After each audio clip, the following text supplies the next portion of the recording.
Bonjour, je m'appelle Anthony Muller. J'aimerais bien vous parler aujourd'hui sur la jeunesse et le début de la carrière militaire de Napoléon. Ça sera divisé en trois parties. Sur la jeunesse du futur empereur, le premier baptême du feu et sur la première campagne d'Italie. En 1768, la République de Gênes a vendu la Corse à la France. Aux Corses, on n'a pas demandé leur avis. Et en somme, Pascal Paoli avec ses partisans, avec les Corses, ils ont résisté face à la présence des troupes françaises en Corse. Et les affrontements franco-corses ont duré de 1768 jusqu'en mai 1769. Là où le 8 mai 1769, Pascal Paoli a perdu face aux Français à la bataille de Ponte Nuovo. Et il était contraint, à cause de sa défaite, d'émigrer avec ses partisans en Angleterre. Pendant ce temps-là, la famille des Bonaparte était des grands partisans de Pascal Paoli pendant la guerre, pendant justement cette guerre franco-corse. Mais après la défaite de Ponte Nuovo, ils ont décidé de changer de camp et de maintenant collaborer avec des Français. Carlo Bonaparte, le père de Napoléon, a même mangé à table avec le commandant des troupes françaises en Corse, le comte de Vaux. Napoléon, notre héros duquel je vais vous parler, il était né le 15 août 1769 à Ajaccio. Pendant 10 ans de sa jeunesse en Corse, c'était un garçon très ambitieux. Même encore avant son école militaire à Brienne, il se prenait déjà pour un soldat. Il jouait avec des enfants en pleine pluie et ça lui faisait pas de grande importance de jouer pendant la pluie. C'était aussi il était très, il se, il faisait beaucoup de bagarres avec des copains. Il était très bagarreux, très ambitieux. Sa volonté était immense. Et du coup, par ces dégâts qu'il faisait, sa mère, Laetitia, souvent faisait des fessées, le tapait dessus pour justement à cause de ses dégâts. Mais sinon, sa mère, elle l'aimait de tout son cœur. Et en plus, elle était même jeune, elle avait à peu près 20 ans, ou même plus un petit peu, quand elle a fait naître Napoléon. Et bien, maintenant je vais parler sur la famille Bonaparte. En 1764, Charles Bonaparte et Maria Letizia Ramolino se sont mariés. Et ensemble, entre 1768 et 1785, ils ont eu au total 8 enfants. Le premier était Joseph, né en 1778, qui était après le roi de Naples, puis roi d'Espagne, nommé évidemment par son frère. Leur relation était, avant qu'il devienne empereur, Napoléon, les relations entre les deux plus grands frères étaient très chaudes. Ils s'aimaient de tout leur cœur. Mais après, leurs relations se sont aggravées depuis que Joseph était roi d'Espagne, et aussi pendant la défense de Paris en 1814. Ensuite, c'était Lucien. Oui, c'était Lucien. Lui, par contre, c'était le seul dans la famille qui n'a pas eu de titre justement monarchique de la part de Napoléon. Il était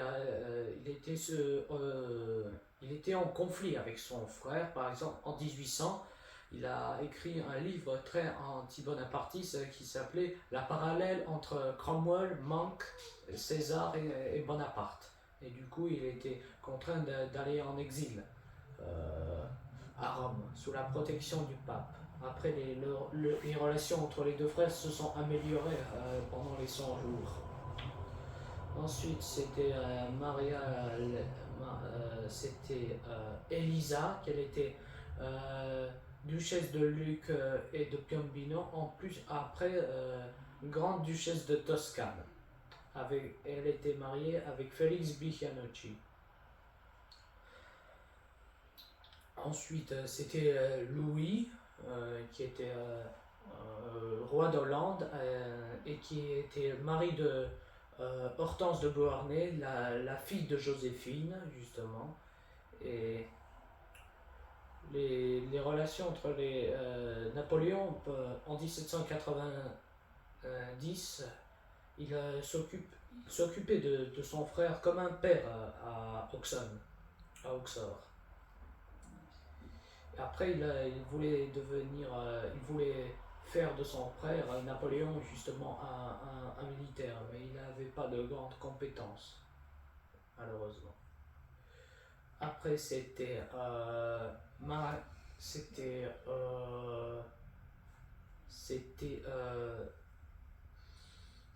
Pauline, qu'elle était l'une des plus fidèles et les plus aimées de membres de la famille de Napoléon. C'était la princesse borghese, mariée d'abord avec le général Leclerc. Après sa mort à Saint-Domingue, elle a épousé Camille Borghese. Elle était princesse borghese. Cette preuve de fidélité à son frère était par exemple en 1814, quand elle a rendu visite avec la mère aussi de Napoléon à l'île d'Elbe. Elle a vendu ses bijoux pour lui, pour aider son frère qui souffrait des problèmes financiers, surtout aussi pour la solde de sa garde qu'elle suivait à l'exil. Ensuite, c'était Caroline, qu'elle a épousé le maréchal Murat, et ensemble, tous les deux, ils étaient grand-duc d'abord de Bergue, après ils ont régné sous le royaume de Naples en 1808, qu'ils ont remplacé là-bas Joseph, qui allait se couronner à Madrid après. Et justement, Caroline, c'était l'une des plus infidèles de sœurs de Napoléon. Aucun titre, aucune pension ne lui suffisait pas qu'il lui donnait son frère. En plus, en 1814, justement, elle a trahi son frère pour sauver le royaume de Naples. Elle a envoyé leurs troupes contre justement le prince Eugène, qui était vice-roi d'Italie en 1814. Ils l'ont trahi. Ensuite, c'était Jérôme qui était roi de Westphalie.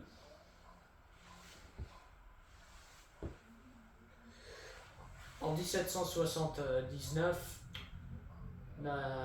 Charles Bonaparte, qui a déjà négocié l'éducation pour ses deux fils aînés avec le gouverneur comte Marbeuf, et aussi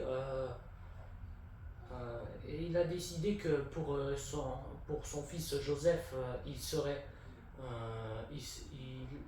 fera sa carrière comme prêtre dans l'église, et pour Napoléon, Napoléon deviendra un soldat dans l'armée. Et ils ont quitté la Corse à la fin de 1778. Et Napoléon, franchement, il ne voulait pas quitter sa patrie, son île. Il ne connaissait pas la France, il ne connaissait pas ce climat, il ne connaissait pas leur langue, leur tradition. Il était habitué au climat de sa Corse. C'était sa maison. Il n'en savait rien de ces Français. Et même il les détestait justement, à cause qu'il a battu son héros Pascal Paoli. C'est eux qui ont occupé sa patrie.